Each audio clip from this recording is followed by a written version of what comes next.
Sobat PTN, salam inspirasi. Apa kabar teman-teman pejuang PTN? Nah, sekarang kita bakal bahas lebih lanjut nih karena kita sudah kembali di segmen persiapan masuk PTN. Nah, teman-teman, sekarang udah jadwalnya bikin akun LTMPT ya untuk pendaftaran SNMPTN ataupun SBMPTN. Teman-teman udah pada daftar bikin akun belum? Coba komen di bawah, aku pengen tahu siapa aja yang udah dan siapa aja yang belum. Nah, untuk video kali ini kita akan membahas sesuatu yang menarik nih, yaitu kita akan membahas lebih jauh mengenai SNMPTN dan beberapa poin-poin yang mungkin teman-teman harus tahu tentang SNMPTN gitu. Oke, kita masuk ke poin yang pertama, yaitu poin-poin yang perlu teman-teman ketahui mengenai SNMPTN. Yang pertama adalah PDSS.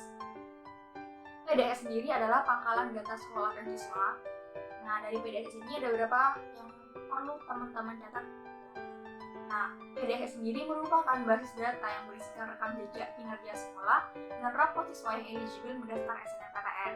Jadi fungsi dari PDS ini merupakan namanya juga pangkalan data. Jadi di PDS ini terdapat nilai teman-teman dan juga bagaimana rekam jejak dari sekolah teman-teman yang nantinya akan dijadikan pertimbangan ketika teman-teman mendaftar di SNMPTN seperti itu.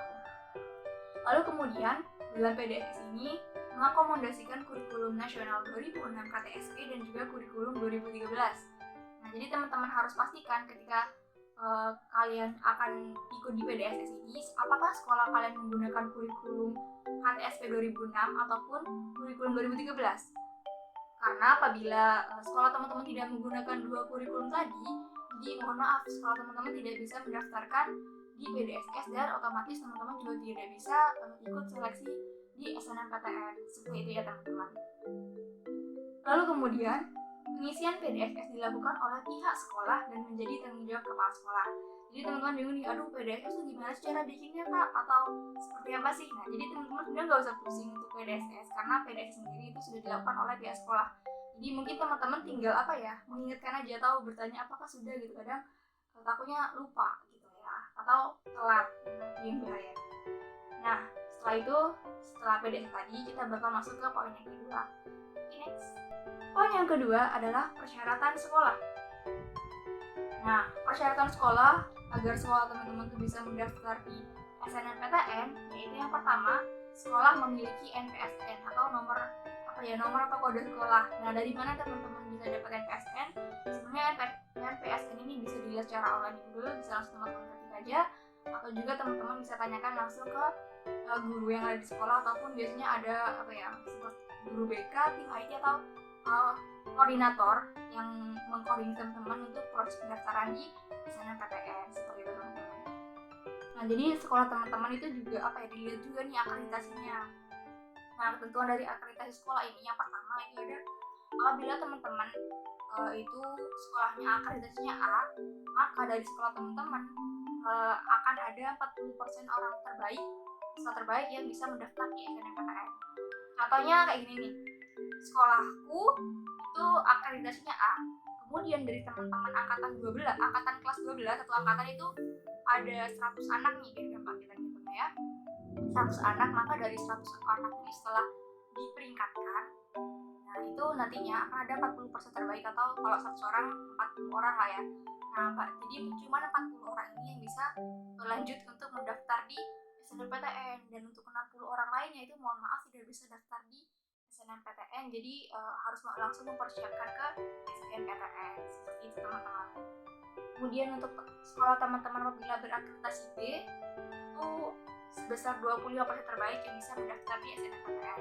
Kemudian untuk yang sekolahnya memiliki akreditasi C atau lainnya, maka itu hanya 5% dari siswa terbaik yang bisa mendaftar ke SNMPTN. Nah, seperti teman-teman, semoga ini bisa dipahami ya gimana proses pemeringkatan. Jadi kalau kalian udah paham, boleh tulis di komen di bawah. Oke?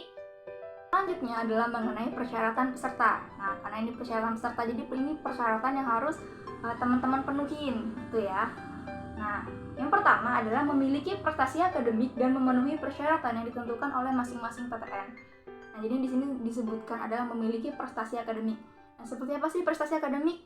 Nah, itu bisa dilihat dari nilai rapor teman-teman, ataupun apabila teman-teman memiliki biasanya tuh ada juara-juara gitu loh. Kalau kalian menang di olimpiade ataupun sertifikat lainnya yang bisa diajukan ketika SNMPTN seperti itu. Ataupun apabila kampus yang kalian tuju itu memiliki ketentuan tersendiri untuk poin tambahan gitu. Jadi itu bisa teman-teman cari tahu. Kemudian yang kedua adalah memiliki NISN dan terdaftar di PDSS. Nah, ini yang perlu teman-teman cek, yaitu NISN. Apabila NISN teman-teman itu salah, itu yang sulit ya.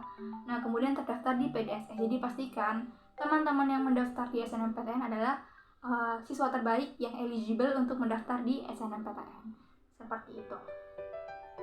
Selanjutnya, memiliki nilai raport semester 1-5 yang sudah diinputkan di PDSS. Nah, jadi ketika PDSS tadi, itu nilai raport teman-teman dari semester 1 sampai semester 5 itu sudah diinputkan. Jadi di situ sudah diperingkatkan. Nantinya dari PDSS ke seleksi SNMPTN itu teman-teman tidak perlu menginputkan nilai raport lagi. Gitu. Lalu yang terakhir ada peserta yang memilih program studi bidang seni dan olahraga wajib mengunggah portofolio. Nah, jadi teman-teman untuk yang khusus yang mengincar jurusan di bidang seni ataupun olahraga itu ada syarat tambahan, yaitu membuat portofolio gitu. Jadinya portofolionya berupa video ataupun seperti makalah gitu. Nah, gimana ya kalau portofolio nih, kalau dibahas akan lumayan panjang. Jadi kalau teman-teman tertarik, silakan komen di bawah, nanti akan kita bahas lebih jauh mengenai portofolio.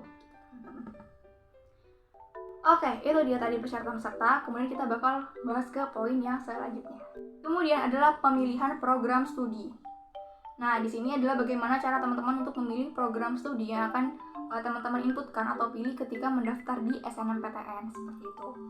Nah, yang pertama, setiap siswa dapat memilih 2 program studi dari 1 ataupun 2 PTN. Jadi setiap peserta SNMPTN itu memiliki 2 slot kesempatan untuk memilih jurusan yang diinginkan, baik itu dari 1 PTN ataupun dari 2 PTN seperti itu teman-teman.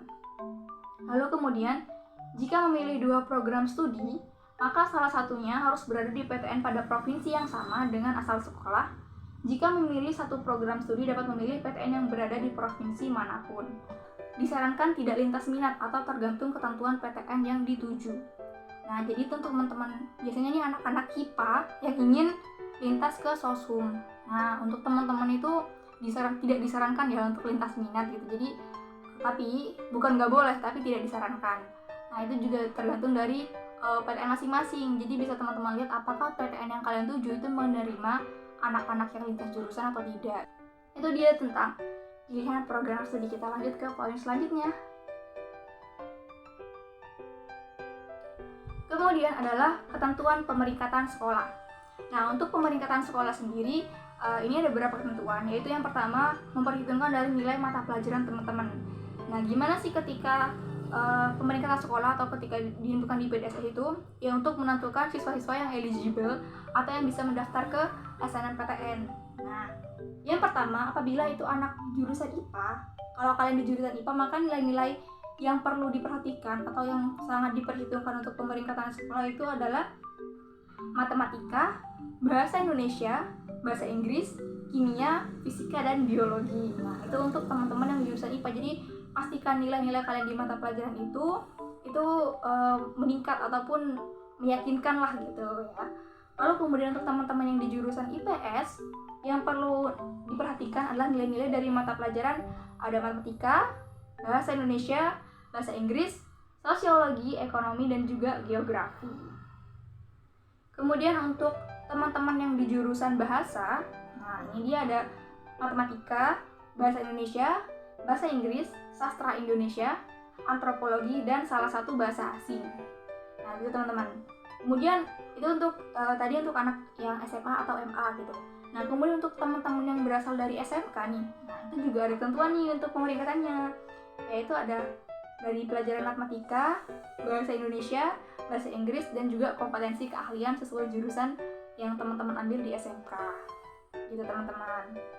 Nah kemudian selain dari nilai-nilai rapor tadi yang untuk pemeringkatan sekolah, itu juga sekolah dapat menambahkan kriteria lain berupa prestasi akademik dalam menentukan peringkat siswa bila ada nilai yang sama. Nah misal ada kali kamu sama temanmu itu nilainya sama nih di pemeringkatan. Nah, jadi sekolah menentukan mana yang lebih di atas dan di bawah tuh dari prestasi yang dimiliki di sekolah, prestasi akademik ya teman-teman, seperti itu. Nah, selanjutnya kita akan membahas apa sih hal-hal yang sering menjadi kendala ketika kita mendaftar di SNMPTN. Ini berdasarkan pengalaman dari kakak kalian yang sudah mendaftar di tahun-tahun sebelumnya. Oke, kita bahas ke poin yang pertama. Oke, yang pertama itu adalah kesalahan data. Nah, ini sering terjadi teman-teman. Jadi ada beberapa kesalahan data seperti nama, tanggal lahir ataupun SNN, ISN di LTMPT. Jadi ini hal yang sering terjadi. Jadi ketika kalian kesalahan nama dan tanggal lahir itu, kalian bisa mencoba solusinya nih. Kita juga udah punya solusi dong. Solusinya adalah kalian bisa mengajukan itu ke guru sekolah ataupun yang disebut koordinator yang untuk pendaftaran SNMPTN supaya data kalian bisa diperbaiki, karena itu bisa mempengaruhi ya nanti di LTMPT. Jadi usahakan data kalian yang ada di LTMPT benar-benar sudah valid dan juga benar, tidak ada kesalahan di situ teman-teman. Catat ya. Oke, selanjutnya adalah kesalahan upload foto pembuatan akun. Nah, ini dia teman-teman yang tahun lalu, 2 tahun lalu tuh sempat viral karena ada salah satu siswa yang dimana dia ngupload foto di akun LTMPT, tapi itu bukan foto dia, tapi foto biasa yang diupload teman-teman. Wah, itu parah sih. Jadi ketika fotonya sudah diupload tidak bisa diedit. Jadi itu teman-teman harus benar-benar perhatikan karena itu sangat mempengaruhi banget. Jadi sesuai yang ditentukan, kayak backgroundnya harus polos, formal gitu. Jadi pastiin foto kalian foto terbaik dan juga sesuai dengan kriteria yang sudah ditentukan oleh LTMPT. Selanjutnya adalah website down. Nah, ini dia teman-teman. Apabila kalian sudah mendaftar, biasanya di pembuatan akun, pendaftaran SNMPTN, nah itu websitenya LTMPT sering banget down teman-teman. Nah, tipsnya untuk kalian gini, biasanya website ini akan down itu karena banyak yang mengakses. Nah, kemudian adalah kesalahan dari sekolah. Nah, ini yang perlu teman-teman perhatikan, yaitu kadang sekolah terlambat finalisasi akun LTMPT, atau juga dari sekolahnya tidak melakukan validasi PDSN. Itu yang perlu teman-teman pertanyakan juga ke sekolah masing-masing. Dan terakhir adalah informasi yang lambat dari sekolah. Nah, jadi mengenai SNMPTN sebenarnya itu kalian sangat mudah untuk mencari informasinya itu, karena aku yakin kalian bisa mengakses secara gampang gitu websitenya LTMPT ataupun dari sosial media yang sudah bertebaran, dan salah satunya dari sosial media Inspirator Lulus PTN. Oke teman-teman, itu dia tadi pembahasan kita hari ini, lumayan panjang ya, jadi mengenai SNMPTN. Semoga teman-teman yang akan mendaftar di SNMPTN nantinya bisa mendapatkan hasil yang terbaik, dan juga jangan lupa berdoa teman-teman. Aku doakan kalian bisa mencapai di PTN impian. Oke, mungkin saja untuk video kali ini. Kita akan berjumpa di video selanjutnya mengenai hal-hal lain tentang berjuang di PTN impian. Sampai jumpa!